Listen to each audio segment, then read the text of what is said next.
Speech by Mas Gurubesar Lancar Bagus. Spirituality, mysticism, religion, and the philosophy of the Vishnu Society.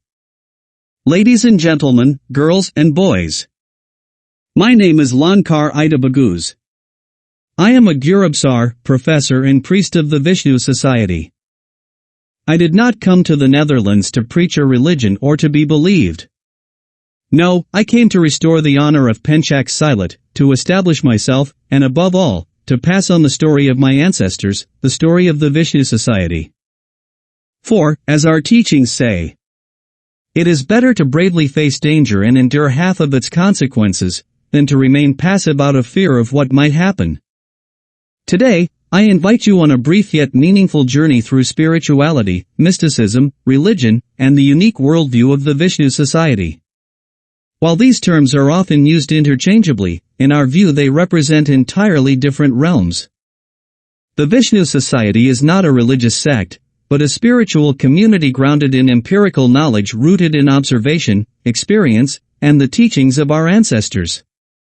Our scriptures, inscribed on the leaves of the Lancar palm, have never been rewritten or distorted. They remain authentic and form the backbone of our philosophy. Did you know the Vishnu Society has existed for over 9,000 years? It was founded in Sri Lanka by a man of flesh and blood, Vishnu. In those days, nature was revered not as a god, but as the source of life itself. Humankind has always sought to grasp the mystery of existence. But in that pursuit, many stories have emerged, stories that later evolved into religions. Hinduism, for example, many of its so-called holy texts were written much later than commonly believed, and contain insights borrowed, altered, or copied from even older civilizations. Even the word Hindu originated from a Persian mispronunciation of Shindu, the Indus River. True history fades when myths take the place of facts. Vishnu was not a god. He was a free-thinking Hindu Buddhist, a man who placed reason above belief.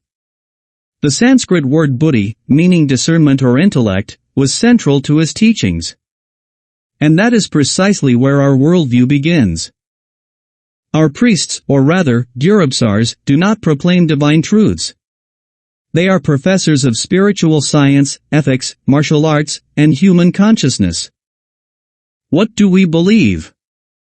We do not believe in a creator God. Nature is the creator of life. Life arose from water, through natural processes, not from a heavenly design. Man was not created in the image of God. God was created in the image of man. The soul, the spirit, consciousness, they are all material. They emerge from nature and return to it. No heaven. No hell. No reincarnation. What remains after our death is merely the memory we leave in the hearts of others. Nature is eternal. Not man, not religion, not the ego. Only nature is what was, what is, and what will be. That is why our teaching says, nature does not belong to man. Man belongs to nature. Mystical forces? Supernatural gifts? We call them natural capabilities of the human mind. Powers that we all possess, yet rarely learn to use wisely. Everything in this universe is explainable if you are willing to observe without fear or prejudice. Some ask, is the Vishnu Society anti-religious? No. We reject religious oppression, but we respect every individual, including those who believe. As long as they, in turn, allow others to live in freedom. Sadly, history has shown us that religion is too often misused as a justification for violence, greed, and control. The word religion comes from the Latin religio, which once meant to revere the sacred. Today, for many, it has become an instrument of power. Our inspiration does not come from above, but from within. From life itself. From the wisdom of our ancestors. And from the courage to think freely, even when it means swimming against the current. So I repeat, I have not come to convert you. I have come to return something we too often lose as human beings.